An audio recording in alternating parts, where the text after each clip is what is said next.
Hello guys, welcome to football geek. आज हमारे साथ है एक नए guest Dhanraj Dhurve. Welcome to the show Dhanraj भाई। Thank you. कैसे हैं आप अभी? क्या चल रहा है मैं आपका? बिल्कुल बस भाई अब इंडियन फुटबॉल के लिए जिंदगी समर्पित है हमारी। और क्या कहें। कॉन्ग्रेचुलेशंस, आपका प्लेटफॉर्म बहुत ही तेजी से बढ़ रहा है। 13K क्रॉस कर गए आप। उसके लिए बहुत थैंक बहुत यू थैंक यू। कॉन्ग्रेचुलेशंस। बहुत अच्छा काम कर रहे हैं। मतलब आपके जो वो वाले वीडियोस होते हैं ना, प्लेयर्स वाले स्पेशली, कि मतलब प्लेयर्स की लाइफ पर जो फोकस है हाँ वो हाँ। बहुत ही मोटिवेटिंग होते हैं मतलब वैसे यंगस्टर्स वगैरह के लिए। बहुत अच्छे वीडियोस आप बना रहे हो। Thank you. आप स्टार्ट करते हैं। तो अभी इंडिया ने खेला हमारा AFC एशियन कप क्वालिफायर। उसमें हमने कंबोडिया हाँ। को हराया, अफगानिस्तान को हराया और फिर हांगकांग को तो क्या ही लाजवाब तरीके से हराया। तो कैसी लगी आपको ये ओवरऑल परफॉर्मेंस? क्योंकि बहुत दिन बाद इंडियन फुटबॉल अच्छा खेली है और हमने 3 मैच लगातार जीते हैं, हमारी रैंक भी इंप्रूव हुई है। तो कैसी लगी आपको ये overall performance Indian football team की? ये ओवरऑल परफॉर्मेंस तो मतलब क्या बोल रहे हैं, एज अ भारतीय फुटबॉल फैन हम कितने दिनों से मतलब कि बस उदासी में जी रहे थे कि दुख खत्म कब होगा। तो फाइनली वो दुख जो है वो अब खत्म होता है। और एक हमारे पास सबसे बड़ी जो वो एक हमको चाह थी, हमारी लाइनअप नहीं मिल रही थी, प्लेइंग 11 नहीं आ रहे थे।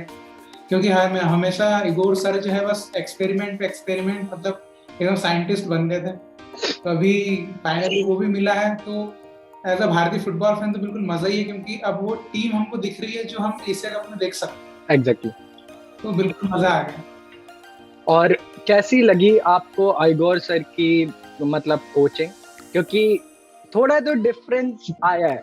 मतलब चलो हम मान सकते हैं, हम लोग बेटर टीम से खेल रहे थे तो हम लोग उतने ज्यादा पासेस नहीं कर पा रहे थे, उतना अच्छा गेम नहीं चला पा रहे थे। बट अगर हम सेफ कप पे ध्यान दें, सेफ कप में भी हमने वो टीम से खेला था जो हमारे हमसे रैंक में कम है, उतनी अच्छी फुटबॉल नहीं है। और हाँ। यहाँ पे भी हम लोग ने उनसे बेटर से खेला, बट हमने रैंक कम वाली टीम से खेला। तो आपको वो चेंज कैसा लगा? क्योंकि उस टाइम हम लोग भाई श्रीलंका से ड्रॉ, बांग्लादेश से ड्रॉ, और यहाँ पे हांगकांग एंड अफगानिस्तान जो कि इतनी तेज खेलती है, अच्छा खेलती है, उनको हमने बड़े ही हाँ कन्विंसिंग वे में डिफीट किया। तो कैसी लगी वो आपको टैक्टिक्स, और क्या लगता है आपको क्या चेंज हुआ है इस टीम में और आइगोर इस टीम एच के टैक्टिक्स में? भाई, पहले जो था वो एक तो आपको पता है कि हमारी जो डिफेंसिव साइड थी उस टाइम पे भी, हम्म। वो उस टाइम पे भी सब यही मांग करते थे क्यों रखा है इनको। और अभी भी वही था, मतलब जो फ्रेंडली मैचेस चल रहे थे उसमें तो वही मांग चल रही थी। वही। लेकिन फाइनली जब हम देखते हैं एशियन कप क्वालिफायर में, तो पूरी पीछे अपने एकदम नए टैलेंट्स को उन्होंने डाल एग्जैक्टली। दिया। वो जो एक बदलाव दिखा, जो विंग्स में जो हमारा एक प्रेशर बिल्डअप होता था फिर अपोनेंट्स के लिए, वो एक बहुत बड़ा टेक्टिकल बदलाव इगोर सर ने किया। बहुत ही मैं बोलूंगा इंटेलिजेंस दिखाई फाइनली। और अभी जैसे अपने मिड में अपुया भाई वगैरह है, वो अभी हम्म। आएंगे और एग्जैक्टली। मजा आएगा। वही। और तो स्ट्रांग ही होगी। अब हाँ, बिल्कुल स्ट्रांग ही होगी अब, क्योंकि अब हम इससे नीचे अब जाना बिल्कुल नहीं चाहते, एग्जैक्टली। जहाँ है इससे ऊपर जाना है बस। एग्जैक्टली। तो आपका एक स्टैंड आउट प्लेयर आप किसको बोलोगे, या फिर दो स्टैंड आउट प्लेयर किसको बोलोगे जो आपके मतलब इन एशियन कप क्वालिफायर से आपको लगा कि बहुत अच्छे हैं? सुनील छेत्री सर का तो हम सबको पता है, वो तो हमारे कैप्टन, लीडर, लेजेंड है। उनकी तो मतलब वो तो हाँ हमेशा ही हमारे लिए परफॉर्म करते हैं। बट कौन सा यंगस्टर, हाँ। एक दो यंगस्टर आपको लगते हैं जिन्होंने स्टेप अप करा है और बेटर परफॉर्मेंस दी है पहले से, and now they can be part of the future Indian team? देखिए, एक तो मुझे जो सुरेश भाई है, वो अब मुझे ऐसा लगता है कि उनको तो परमानेंटली बिल्कुल डाल दो, अब हमेशा खिलाओ। क्योंकि यार जो एग्रेशन दिखता मिड में उनके साइड से, और जब हमारे अपुया भाई उनके साथ जो वो जोड़ी जमेगी ना, वो जो मैं सोचता हूँ तो इतना मजा आ जाता है मुझे देख के। और उसके बाद आपको पता है जैसे रोशन भाई जो है, हम्म। उनका मतलब कमाल ही दिख गया। बहुत। तो ये जो दो, और अपने आसिक भाई जो इतने दिनों बाद वो इंजर्ड थे, फिर उन्हें आईएसएल में थोड़ा सा एग्जैक्टली। रिकवर करके वो वापस आए। तो वो जो बहुत मजा आ गया मतलब इन तीनों को अगर देखा जाए, साहल भाई वगैरह तो आईएसएल में इस साल हाँ। पूरा चले ही थे। हम्म। तो उनके बारे में क्या ही बोलूं। बस जीत वही है सर की। कि हाँ हाँ, बोले हाँ। बोले। अच्छा, मैं बोल रहा था मतलब साहल भाई जो है, साहल भाई ने जो गोल मार दिए, वो उनका एक जो एक उन्होंने अपना एक रिमार्क छोड़ दिया ना इंडियन फुटबॉल टीम के लिए कि हाँ, मैं केरला ब्लास्टर्स के लिए तो मारता हूँ, अब इंडियन एग्जैक्टली। फुटबॉल के लिए मारूंगा, दिक्कत मत वही। करो कोई। वही। जिक्सन की परफॉर्मेंस कैसी लगी? क्योंकि जिक्सन का बहुत ज्यादा इन्वॉल्वमेंट था और बहुत ज्यादा उसने काम भी किया। मतलब एक जो काउंटर अटैक सहाल का जो हांगकांग के अगेंस्ट वो साल ने पोल में मारा था, वो जिक्सन ने ही पूरा पीछे से वो ड्रिबल किया था और वो काम किया था। एंड सुनील छेत्री को जो असिस्ट दिया हांगकांग वाले गेम में, वो भी लाजवाब था। तो जिक्सन की परफॉर्मेंस आपको कैसी लगी? अब आपके पास 3 CDM है जो अच्छे हैं आपके, जिक्सन एंड सुरेश, और फिर आपके अपुइया तो आनी है। तो अब आप 2 किसको खिलाओगे? क्या आप अपुइया और जिक्सन को खिलाओगे? क्योंकि अपुइया फिर आगे पीछे कर सकता है, जिक्सन आपका होल्ड कर सकता है, पीछे से आगे बिल्ड करवा सकता है। और सुरेश, फिर अगर आप सुरेश खिलाओगे तो सुरेश ऊपर नीचे कर सकता है, फिर अपुइया को होल्ड करना पड़ेगा। तो आपको क्या लगता है कौन सी पार्टनरशिप बेटर रहेगी और क्या हम लोगों को देखने को मिल सकता है फ्यूचर में? देखिए, मुझे ऐसा लगता है कि जैसे जो जैक्सन भाई है, वो जब फिजिकल बैटल की बात आती है उन टाइम्स पे उनको यूज किया जाता है इगोर सर के, जब हमने देखा है उनके टैक्टिक्स के अनुसार। और मुझे ऐसा लगता है उनको वैसे यूज करना चाहिए क्योंकि फिजिकली वो बहुत ही स्ट्रॉन्ग प्लेयर है, डिफेंस में बहुत मिड में क्योंकि बहुत उनका उपयोग भी हो जाता है। और वैसे ओवरऑल जैसे जहाँ पे हमको फास्ट गेम खेलना है या नॉर्मली जैसा, तो उस टाइम पे अपुया भाई, सुरेश भाई और फिर उनके साथ अगर किसी थर्ड प्लेयर को खिलाएंगे वो अच्छा रहेगा।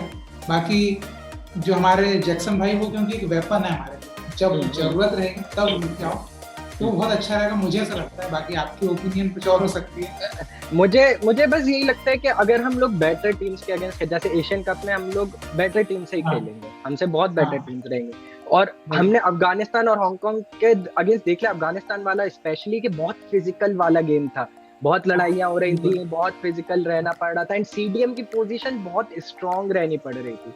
तो मतलब मुझे लगता है कि मैं अपुइया और जिक्सन के साथ जाऊंगा मे बी, क्योंकि अपुइया और जिक्सन दोनों के पास वो स्किल्स है कि अगर हमारा डिफेंस को सपोर्ट चाहिए, दोनों डिफेंड भी कर सकते हैं, एंड अगर बॉल फंस रही है तो वहां से दोनों के पास वो स्किल्स है, वो क्विकनेस है जो एकदम से बॉल निकाल सकते हैं। बट फिर वही बात आ जाएगी, सुरेश वाला एक चीज हो जाएगी कि ऊपर नीचे करना। बट एनीवे जब हम लोग बेटर टीम्स के अगेंस्ट खेलेंगे तो हम लोग को डिफेंड ज्यादा करेंगे, हम लोग मोस्टली काउंटर अटैकिंग पर डिपेंड करेंगे। तो ये दोनों वो काउंटर अटैक बना सकते हैं, ये मेरी फीलिंग है।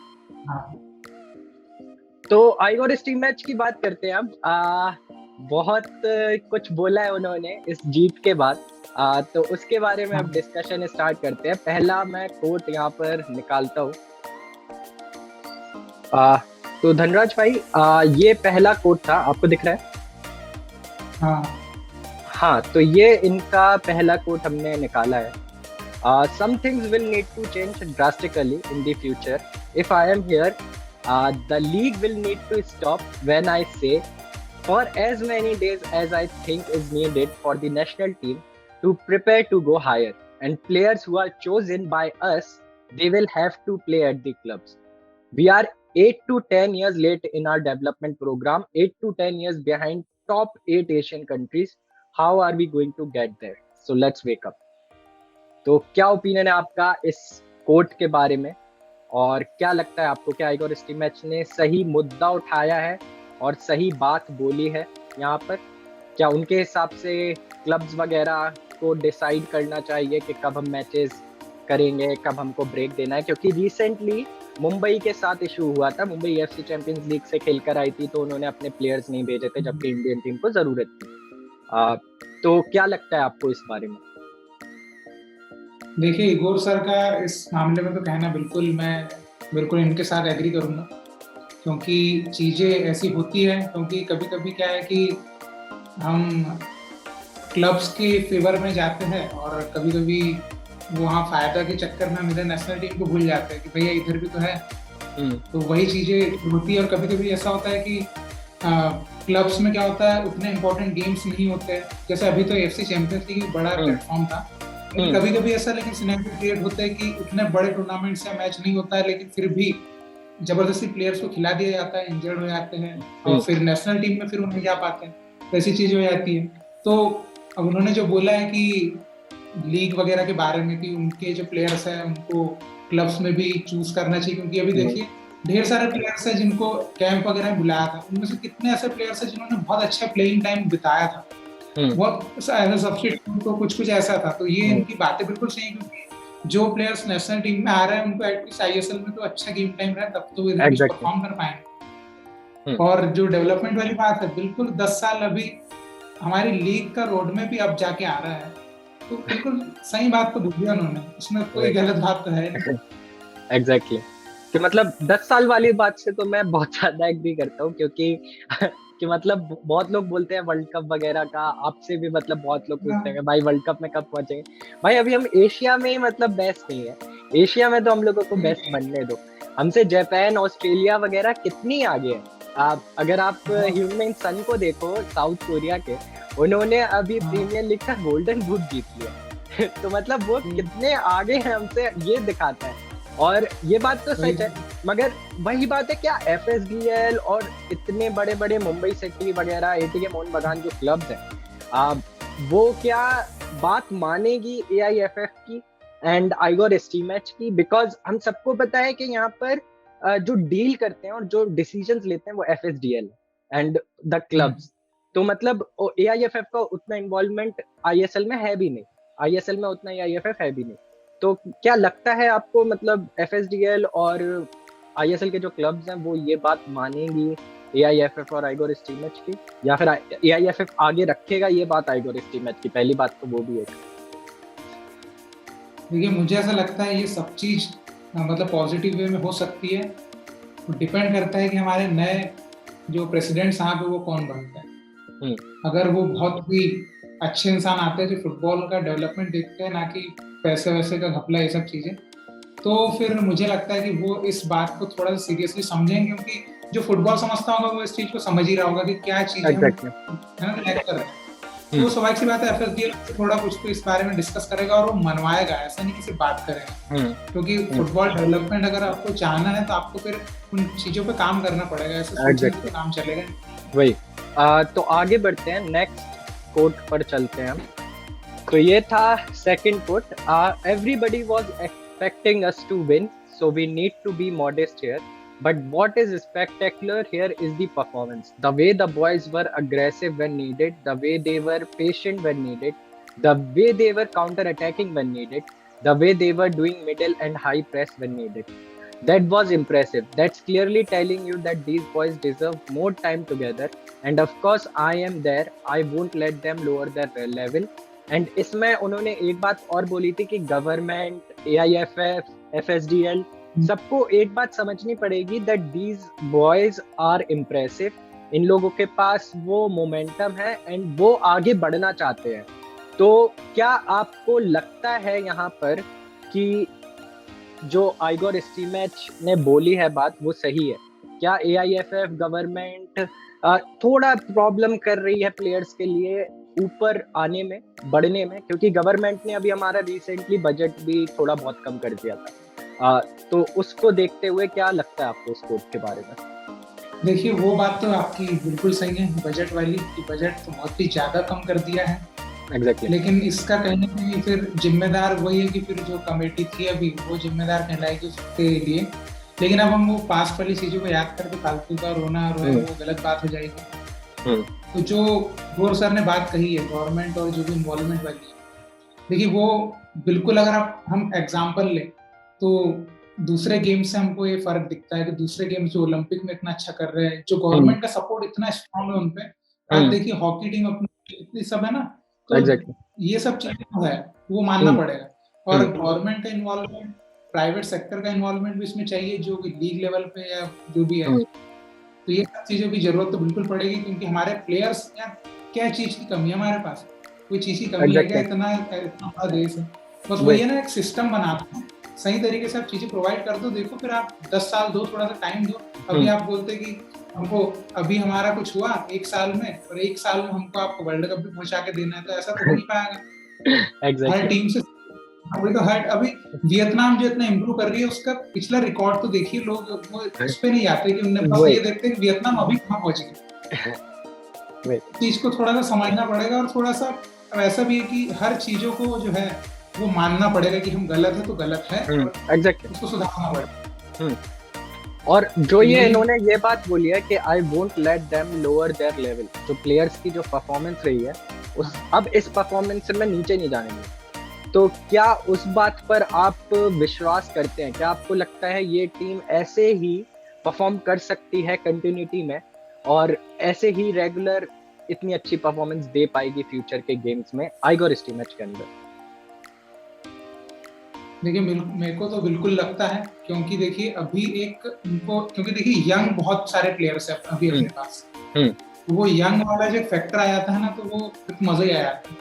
तो अभी क्या है, उनको एक बहुत ही बड़ा प्लेटफॉर्म भी मिल रहा है अभी इतने यंग एज में। तो अब उनके पास प्लेयर्स को भी एक ज्यादा बड़ी मोटिवेशन मिल गई कि हमको वहां परफॉर्म करना है। और ऊपर से फिर अभी, तो अभी और अब चीजें शायद सुधरेगी, अब जब नया एएफएफ भी आएगा तो जो उनको एएफएफ से सपोर्ट मिल जाएगा, कोच से सपोर्ट तो मिल ही रहा है, और पब्लिक सपोर्ट भी अब तो बहुत अच्छा हो चुका है, अभी तो सब खुश चल रहा है, भैया सब हैप्पी चल रहा है। एग्जैक्टली।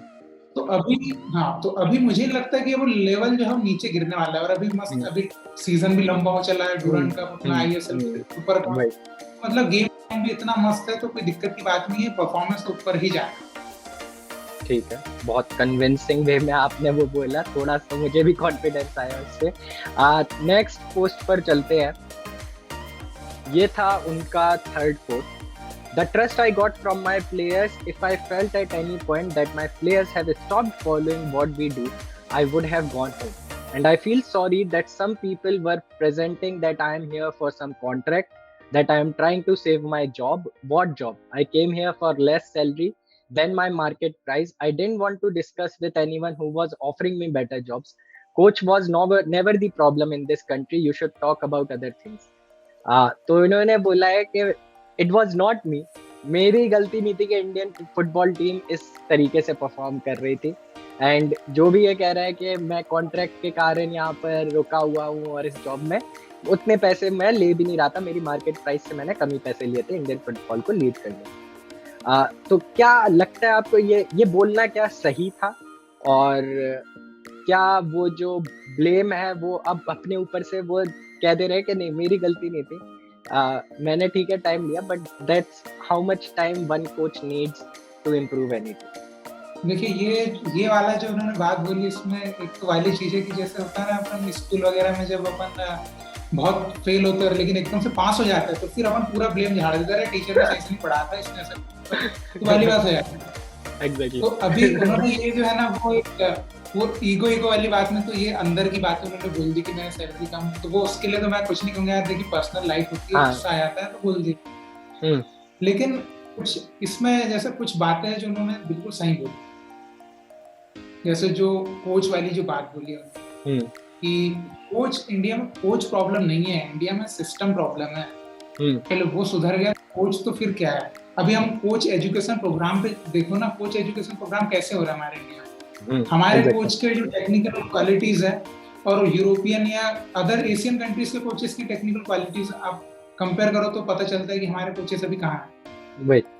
हमारे कोच को आईएसएल क्लब में कोच बनाते हैं और उनको फिर सैक करना पड़ता है, उनको सपोर्ट भी नहीं मिलता। हम हमारे कोच को एक तो सपोर्ट नहीं करते हैं और फिर बोलते हैं कि हमारे फुटबॉल क्यों नहीं बढ़ता है भाई, क्योंकि हर जगह छोटी छोटी एकेडमी में भी यूरोप के कोच लाके खड़े करते हैं हम लोग। तो ऐसी बात है। तो अब ये बात है लोग, लेकिन है ना कि अभी इगोर सर हार रहे। अब देखिए उनका उस टाइम पे जो एक्सपेरिमेंटल चीजें चल रही थी कि यूएई के अगेंस्ट इतना बुरा, फिर जो कुछ भी प्लेइंग खिला रहे थे, तो वो तो देखिए वो उनकी एक लाइनअप ढूंढ रहे थे, जो मुझे लगता है कि उस टाइम वो पूरा कंफ्यूज थे, वो भी किसको खिलाऊं, कौन है, कौन मेरे को गोल मार के देगा, कौन मेरी मिड चलाएगा। फिर फाइनली धीरे धीरे कुछ सालों में अभी उनको वो उस लेवल पे आ गए कि भैया उनको कुछ प्लेयर्स मिले। अब ठीक है, अब थोड़ा सा उनको कॉन्ट्रैक्ट उनका एक्सटेंड करके देखिए इसे कब तक। अभी कॉन्ट्रैक्ट सितंबर में खत्म हो रहा था, भरा देंगे तो वो भी अच्छी बात नहीं है। नया कोच आएगा, वो अलग एक्सपेरिमेंट निकालेगा, वो बोलेगा चलो लाओ, मतलब अपने सुभाषिस भाई को खिला के देखते हैं, उधर अपने वो तो फिर वो भी ऐसा एक्सपेरिमेंट करेगा, मंदाना भाई को बुलाओ। तो फिर ऐसा है ना कि अभी अब एक इन्होंने माइलस्टोन दिया है, एक अचीवमेंट बनाया है, तो उसको पहले पूरा करने दो, वहां पे क्या होता है फिर देखेंगे। और बाकी तो ठीक है, अभी तो सब खुश चल रहे, इगोर सर से भी खुशी है सब, अभी कोई दिक्कत की बात नहीं है। और बाकी फिर अभी सितंबर में जो फ्रेंडली होंगे उनपे फिर रहेगा कि क्या सही में, मतलब ऐसा तो नहीं हुआ कि तुक्का चल गया, फ्लूक था। हाँ, वो भी दिख जाएगा सितंबर की फ्रेंडलीज में। हाँ, तो धनराज भाई ये है फोर्थ कोट हमारे आइगोर मैच का। उन्होंने यही बोला कि पहले मैं इंडिविजुअल प्लान देना चाहता हूँ प्लेयर्स को, और आईएसएल ने हमको बहुत हेल्प करी है, जो कि हम देख सकते हैं मोस्टली आईएसएल प्लेयर्स ही खेल रहे हैं हमारे इंडियन फुटबॉल टीम में। और उन्होंने बोला कि मेरे मैनेजर्स जो हैं आईएसएल के, उनसे बहुत अच्छे कनेक्शंस भी हैं। और उन्होंने साथ ही साथ ये बोला कि आगे बढ़ते हुए हमको आई लीग में 3+1 रूल से कम खिलाने चाहिए फॉरेनर्स, और आगे चल के मतलब हमको आईएसएल में भी कम कर देने चाहिए, बट आई लीग से शुरुआत करनी चाहिए। और मोस्टली हमारे पास स्ट्राइकर्स फॉरवर्ड्स ही हैं, मतलब स्ट्राइकर्स फॉरवर्ड्स नहीं है, CDM, defenders, right back, left back, mostly वो है। और आगे के हमारे पास वो अटैकिंग मिडफील्डर वाले में बहुत ज्यादा हमको परेशानी होती है मेनली। और स्ट्राइकर में भी अभी तक सुनील छेत्री का हमारे पास कोई रिप्लेसमेंट नहीं आया है स्ट्रॉन्ग। तो क्या लगता है आपको इस प्रॉपर ओपिनियन के बारे में, इस कोट के बारे में, अगर इसके मैच? देखिए, as a national team coach उनका कहना बिल्कुल सही है डेवलपमेंट पर्पस से। और इस चीज को डीपली जाके देखेंगे तो इसमें गहराई बहुत है बात में।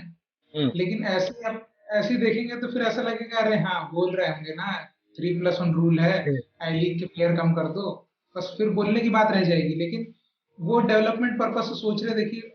लेकिन इसमें वो आता है कि फिर जो बात है कि भी बिजनेस पर्पस से भी देखना पड़ेगा, सिर्फ डेवलपमेंट पर्पस से देखेंगे तो एग्जैक्टली। क्लब्स बंद हो जाएंगे। फिर उनकी कमाई कैसे होंगी? लोग जो फॉलोअर बनते हैं कि हमको वो प्लेयर पसंद है, वो फॉरेनर प्लेयर यहाँ आया, फिर ऐसा हुआ वैसा हुआ। लेकिन फिर एग्जैक्टली। वही है कि आईएसएल में अच्छे फॉरेनर्स खिला रहे हैं, आई लीग में आप थोड़े से रिड्यूस कर दो और आई लीग क्वालिफायर्स में आप इंडियन प्लेयर्स को खिलाओ। तो ऐसा मुझे लगता है ऐसा करना चाहिए। बाकी हो सकता है कि कई लोग इस चीज को गलत समझे, लेकिन डेवलपमेंट के हिसाब से जब आप सोचते हैं एज ए हम्म। नेशनलिस्ट तो वो चीज हम्म। फिर आती है। और जो इंडिविजुअल प्लान्स की बात है तो वो बिल्कुल सही है, वैसा होना चाहिए कि कई प्लेयर्स हो सकता है कि कभी कभी ऐसा होता है कि कई प्लेयर्स होता है ना कि आईएसएल में तो बड़ा चलते हैं, नेशनल टीम में भी हम्म। चलते हैं, या फिर नेशनल टीम में कभी कभी चलते हैं, आईएसएल में बेचारे फिर टाइम भी नहीं वही। मिलता। तो ऐसे प्लेयर्स के साथ, जो कि उन्होंने पहले भी कहा है कि जो मेरे चूज किए प्लेयर्स हैं उनको क्लब्स में सही चीजें मिले, हम्म। तो वैसी हम्म। चीजों को फॉलो बिल्कुल किया जाना चाहिए आईएसएल के हम्म। मैनेजर्स के द्वारा। हम्म। तो बिल्कुल सही बात है उनकी। एंड मुझे भी लगता है कि मतलब जो स्टार्टिंग वाला पॉइंट है ना कि इंडिविजुअल वर्किंग प्लान्स, तो आइगोर इस टीम में कुछ स्ट्राइकर्स, कुछ अच्छे विंगर्स, अटैकिंग मिडफील्डर भी तैयार कर सकते हैं क्लब्स के साथ मिलकर।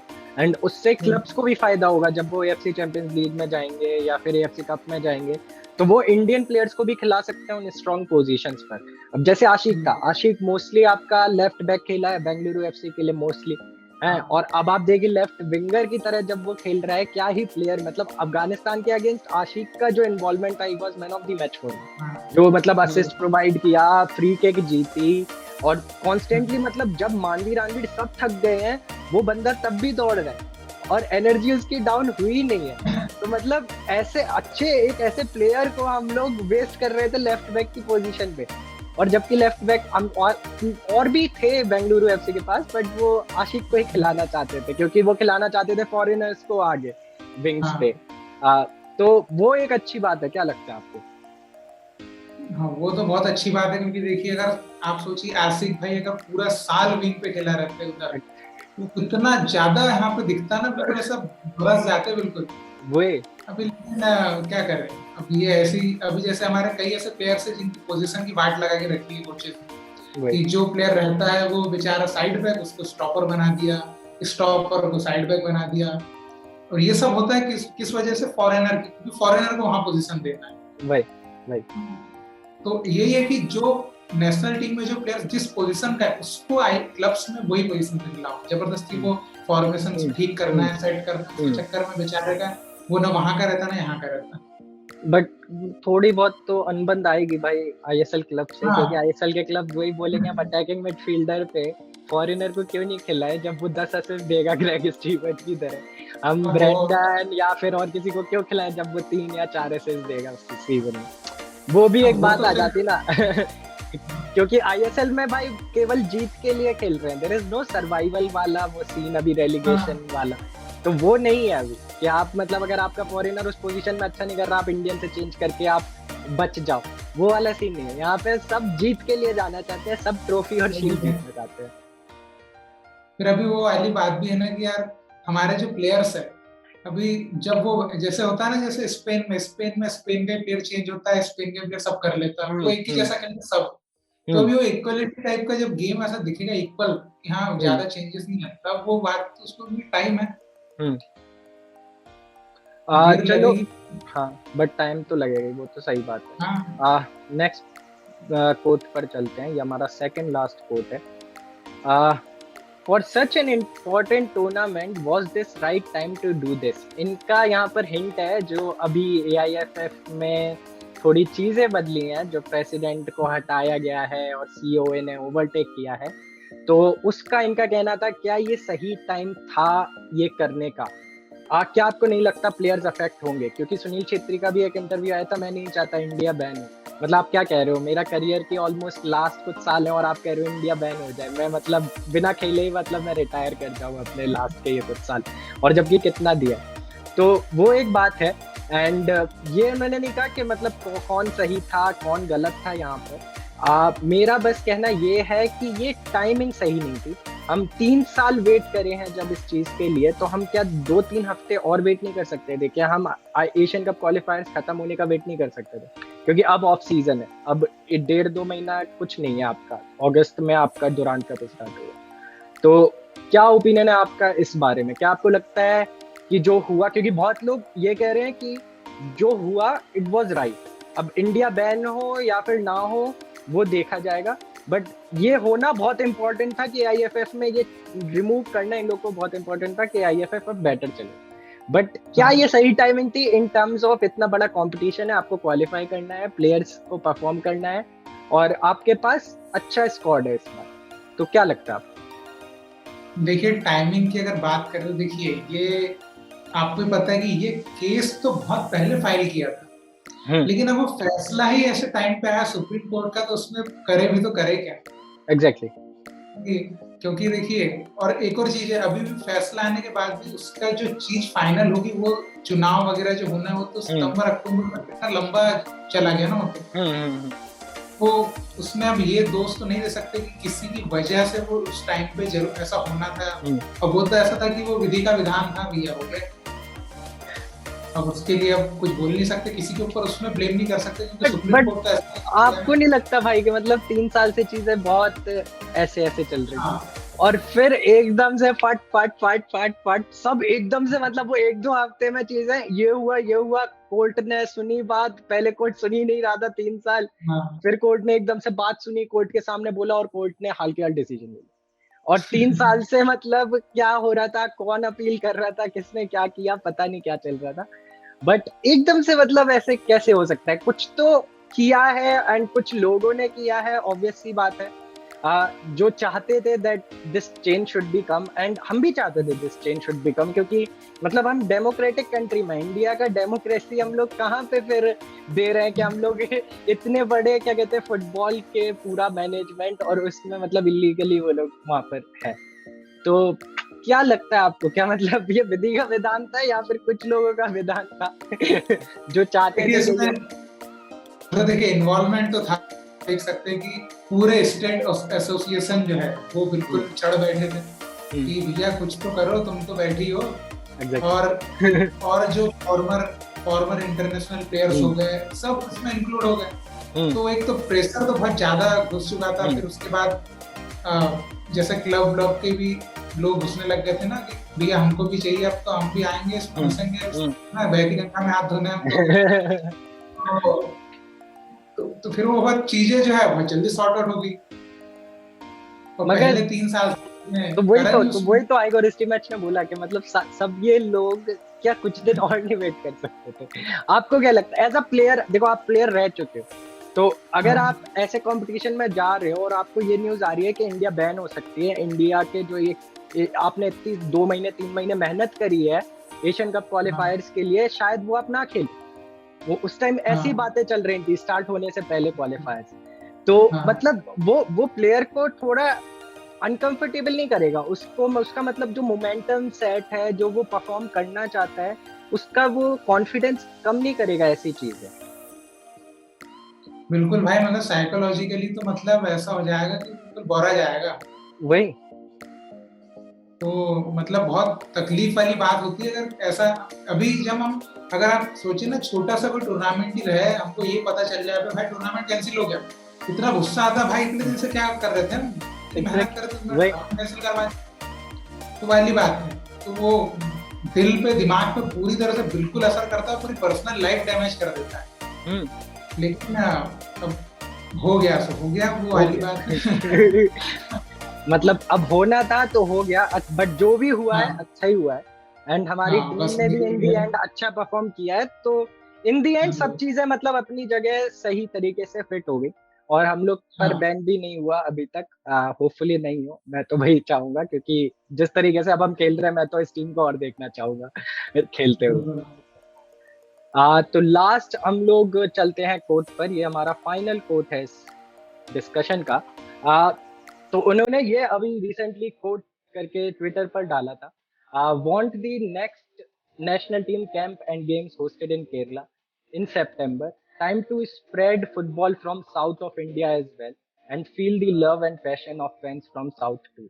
Kolkata is special for me. We'll see you again soon. Kerala, let's really together to show what we can. जय हिंद। तो क्या लगता है आपको, क्या क्या कहते हैं, अभी इन्होंने बोला है कि अब नेक्स्ट कैंप सितंबर में कोलकाता की जगह अब हमको केरला में रखना चाहिए, साउथ में थोड़ा फुटबॉल और फेमस करना चाहिए। एंड ऑब्वियसली अभी आपने जो संतोष ट्रॉफी वाला वो फाइनल देखा होगा, संतोष ट्रॉफी वाले गेम, केरला में अलग ही मतलब माहौल रहता है फुटबॉल को लेकर, इंडियन फुटबॉल का तो स्पेशली। मतलब अगर स्टेट गेम के लिए कोई 4 घंटे 5 घंटे पहले स्टेडियम में पहुंच सकता है, स्टेडियम भर सकता है, तो आप सोचिए नेशनल टीम के लिए मतलब कितना सपोर्ट मिलेगा। एंड क्या आपको लगता है इसके कारण के जैसे हमारी टीम अगर जाएगी केरला में, तो केरला के अराउंड के जो स्टेट्स हैं उनमें भी थोड़ा और ज्यादा फुटबॉल लोग सीरियसली लेंगे एंड अपने बच्चों को यंग एज से फुटबॉल में इन्वॉल्व करेंगे? देखिए बिल्कुल सही बात है, केरल में जो फुटबॉल बड़ा भी है, वहाँ एक तो क्या है ना कि वहाँ के लोकल प्लेयर्स है हमारी टीम में, आसिफ भाई हो गया, साहब भाई हो गया, तो जब वो उनको खुद अपनी आंखों से अपनी प्लेयर को अपने सामने देखेंगे तो वो जो एक मोटिवेशन मिलती है बच्चों, पेरेंट्स को, वहाँ की पब्लिक को, तो बहुत इंपॉर्टेंट होती है वहाँ की फुटबॉल को बढ़ाने। तो ये बहुत अच्छा डिसीजन रहेगा कि, और एक वो भी है ना कि थोड़ा बदलाव भी दिखते रहना चाहिए, ऐसा नहीं कि हर बार आप कोलकाता में ही कर रहे हो, कोलकाता मक्का है फुटबॉल का, तो मतलब आपको हर जगह जहाँ जहाँ है वहाँ वहाँ उसको मोमेंटम में रखना पड़ेगा कि हाँ आपके पास भी आते रहेंगे। तो केरल में ऐसा करने से बहुत, एक तो वहाँ पे आपको पता ही है जैसा आपने बोला कि लोग पागल है, दीवाने हैं भाई, तो वो एक चीज हमको देखने को मिलेगी। और एज अ फैंस लोगों को नेशनल टीम का गेम जब देखने को मिलता है तो उससे बड़ी बात उनके लिए कोई होती नहीं भाई। और केरला के लोगों की डिमांड भी रहती है कि यार हमारे यहाँ भी तुम कैंप वगैरह के मैचेस करवाया करो, तो अगर ऐसा होता है उनकी बात तो वो सीरियसली ले तो बिल्कुल मजा आएगा एंड अच्छा भी रहेगा कि मतलब आपने कोलकाता वगैरह का बहुत सपोर्ट ले लिया, आप बाकी स्टेट्स में भी जाके करो। आप पहले केरला जाओ, गोवा जाओ, और फिर आप बाकी जगह भी जाकर देखो, नॉर्थ ईस्ट भी आप जाओ, क्योंकि नॉर्थ ईस्ट में हमारा इतने सारे प्लेयर्स हमारे खेलते हैं ISL में। तो मतलब ऐसे ही हमको थोड़ा बढ़ाना पड़ेगा, क्योंकि अभी जो है फैंस हैं मगर उतने नहीं हैं, अभी बहुत कम है, हम लोग बहुत पीछे हैं। अगर हम अपनी पॉपुलेशन वगैरह को देखें, मतलब हमारी पॉपुलेशन इतनी है ना कि अगर हमको आधा भी सपोर्ट मिल गया ना, वो मतलब बड़े से बड़े यूरोपियन क्लब से ज्यादा बड़ा हमारा सपोर्ट हो ये हमारी पावर, तो वो बहुत अच्छी बात है।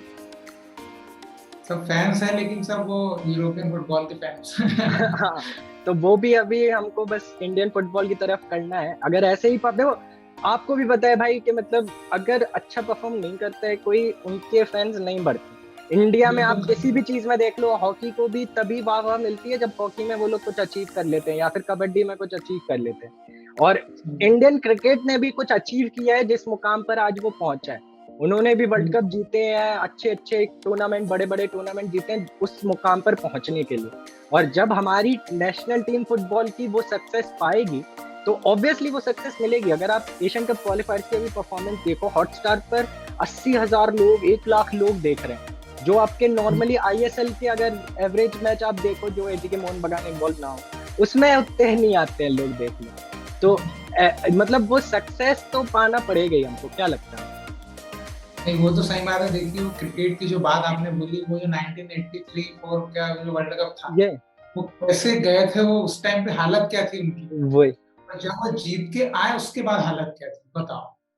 तो वैसा अगर हम भी ऐसा कुछ कर दें, कहीं तीर मार के आ जाए, तो देखिए कोई भी इंसान, जैसा आपने बोला ना, कोई भी इंसान को जब तक सफलता नहीं मिलेगी तब तक उसको कोई नहीं पूछेगा, तब वही तक फटे पत्ते से आएगा, वही स्ट्रगल कोई नहीं देखता।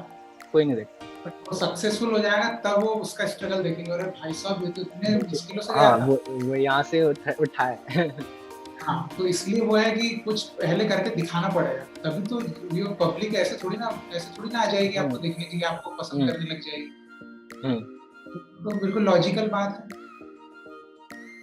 तो चलो हमारा ये स्क्रीन शेयर तो अब चलो खत्म हुआ। आ, तो कैसा लगा धनराज भाई आपको ये डिस्कशन, और आइगोर स्टीम मैच के ये जो कुछ कोट्स थे? क्योंकि अगर आप देखो एशियन कप क्वालिफायर के टाइम उन्होंने इतना नहीं बोला, मतलब हाँ, बहुत मॉडेस्ट, बहुत शांत शांत आराम से, और मोस्टली यही बोला कि प्लेयर्स को बहुत ज्यादा पैसे मिल रहे हैं आईएसएल में, वो सब मेन बोला। मगर यहाँ पे उन्होंने बहुत कुछ बोला है, बहुत लोगों के अगेंस्ट भी बोला है, या एफ के भी अगेंस्ट एक तरीके से तीर छोड़ा है। तो हाँ। क्या लगता है आपको कि मतलब क्या ये सही था ऐसे टाइम पर ऐसे बोलना? एंड क्या मतलब वेट कर सकते थे, थोड़ा और देख सकते थे आगे इंडिया फुटबॉल टीम कैसा परफॉर्म कर रहे हैं, फिर ये सब बोल सकते थे? देखिए ये तो उन्होंने निकाली भड़ास, तो अब भड़ास को तो कोई रोक नहीं सकता, क्योंकि जब वो अंदर दिल में आ जाती है तो निकलती है, स्वाभाविक सी बात है। और अभी उनका उनको ही पता है, उनको उनका फ्यूचर पता है नहीं, इंडिया में है कि नहीं, क्योंकि हम्म। कमेटी भी नहीं है उनकी हम्म फेवर वाली कोई। तो बाकी अब जो भी कमेटी आए, तो मुझे ऐसा लगता है कि वो थोड़ा सा उनके रुझान में जाना चाहिए उनको। और उन्होंने जो बोला, कुछ कुछ चीजें सही बोली, कुछ कुछ चीजें उन्होंने बोल दी बस फ्लो में। तो तो वो ठीक है, अब ऐसा थोड़ा सा वो इतने दिन का जो भरा हुआ था वो निकल के आया एक तरीके से। वो तो स्वाभाविक सी बात है, तो निकलेगा ही। अब इतना उन्होंने एशिया कप तक पहुंचा दिया टीम को, तो हाँ। क्योंकि लोग बाग ये भी तो आप देखिए ना कि जब वो हार रहे थे तब लोग उनको क्या बोल रहे थे। उनके नाम ट्रेंड चल रहे हैं, सेक्स टीम है वो। इतना। तो सोचिए आप कितना मेंटली इंसान कितना पागल हो जाता होगा, लोग उनको ऐसा बोल रहे हैं। हम्म। तो उस चीज का भी अब उनको कुछ जवाब देना था, दे दिया। तो तो अब ठीक है आपको हम। क्या लगता, हाँ, अब आपको क्या लगता हाँ, है कि आइगोर इसी मैच को रखना चाहिए, कि क्या एशियन कप मुझे तक तो रखना चाहिए? क्योंकि देखिए 1 साल मुझे ही है। लगता है। हाँ, तो वही तो। अब देखिए एशियन कप आप अब खुद सोचिए, मतलब आपने एक, मतलब ऐसा समझिए एग्जाम्पल के तौर पे आपने एक रेस दौड़ना चालू किया, एंड पे आप पहुंच ही गए हैं, बस क्रॉस करने वाले, वहां पे आप बोलते हैं दूसरा कॉम्पिटिटर दौड़ेगा, तो फिर उसकी मेहनत तो गई ना बेकार। तो वही इससे अच्छा है कि वहां तक पूरा रेस एंड करने दो ना, उसके बाद देखते हैं। अब एशिया कप में तो क्या है, सब टीम एकदम टफ मिलने वाली है, वही तो वो एक रहेगा कि इगोर सर फाइनली उन्होंने जो बनाया, इतना लाइनअप दिए, प्लेयर्स निकाले हैं, फाइनली उनको किस तरीके से उनके टेक्टिकल प्लान बना के वो खिला हम्म के दिखाते हैं, हम्म। तो वो देखते हैं और उसके बाद फिर डिसाइड करेंगे कि करना है कि नहीं करना है। मगर क्या आपको लगता है कि क्योंकि जो अब हमारा नेक्स्ट गोल है वो है एटलीस्ट नॉकआउट स्टेज तक पहुंचना, ग्रुप स्टेज से हाँ, कैसे भी क्रॉस करके नॉकआउट स्टेज तक पहुंचना, बिल्कुल। तो क्या वो हम आइगोर मैच के अंडर अचीव कर सकते हैं? क्या हम वो नेक्स्ट स्टेप फॉरवर्ड ले सकते हैं? क्योंकि अभी हम यहाँ पे आए, अब हमको वहां जाना है, और उसमें अभी बहुत दूर है, बट क्या हम थोड़ी छोटी छोटे गोल सेट करके, जैसे चलो अभी नॉकआउट तक पहुंचते हैं, फिर नॉकआउट से सेमीफाइनल तक, फिर सेमीफाइनल से फाइनल, और फिर जीतना है एशिया कप, ऐसे छोटे छोटे टारगेट सेट करके चलना पड़ेगा? और क्या आपको लगता है आइगोर मैच के अंडर वो हो सकता देखिए मुझे लगता है इस एशियन कप में हम लोग मतलब नॉकआउट तक जाएंगे, ऐसा अंदर से वो आता ना, कभी कभी अंदर से निकलती है? आवाज, तो वो मुझे कॉन्फिडेंस। पता है। क्योंकि मुझे इगोर सबसे ज्यादा मेरे प्लेयर्स पे भरोसा लगता है कि ये ले जाएंगे, ये कर लेंगे। तो इसलिए मुझे बिल्कुल लगता है कि नॉकआउट स्टेज हम जाना चाहिए भी और जाएंगे। और प्रॉपर टाइम है हमारे पास, प्रिपरेशन कर सकते हैं, कोई दिक्कत नहीं है। तो बिल्कुल भरोसा तुम्हें रखता हूँ, और पॉजिटिव भी रहना चाहिए, नेगेटिव बोल के क्या मिलने वाला है अपने को। वही, मतलब वैसे भी बड़े दिन बाद थोड़ी पॉजिटिव चीजें हो रही हैं इंडियन फुटबॉल के साथ, तो हाँ, थोड़ी पॉजिटिविटी से ही आगे बढ़ते हैं। बिल्कुल। So thank you so much Dhanraj भाई। बहुत अच्छा लगा आप यहाँ पर आए, और बहुत अच्छा आज हमने यहाँ पर डिस्कशन किया। बहुत बेसब्री से मुझे इंतजार था इन कोट्स पर, थोड़ा किसी और का ओपिनियन लेना और अपना ओपिनियन शेयर करना, क्योंकि बहुत कुछ एकदम से बाहर आया है 1-2 दिन हाँ, में। तो बहुत ही इंटरेस्टिंग टॉपिक था और बहुत अच्छा लगा आपके साथ यहाँ पे। बिल्कुल भाई, मुझे बहुत अच्छा लगा। और आप तो मैच वगैरह देखने चले जाते हैं ना शायद, और देखा आईएसएल का फाइनल देखने भी गए थे आप। हाँ, अभी तो मैं काम भी कर रहा हूँ। अभी मैं इंडियन फुटबॉलर्स, आईएसएल के फुटबॉलर्स, उन सबके social media accounts personally handle करते हैं। अच्छा, तो मैं वो भी कर रहा हूँ और अपना फुटबॉल की एक अपना साइड में चल रहा है। तो ये ये बहुत सब। सही है। हाँ, तो thank you so much Dhanraj भाई, और फिर जल्दी मिलते हैं कुछ और नया टॉपिक लेकर डिस्कशन करने की। सो थैंक यू सो ठीक है, much. Thank you, thank you. Thank you.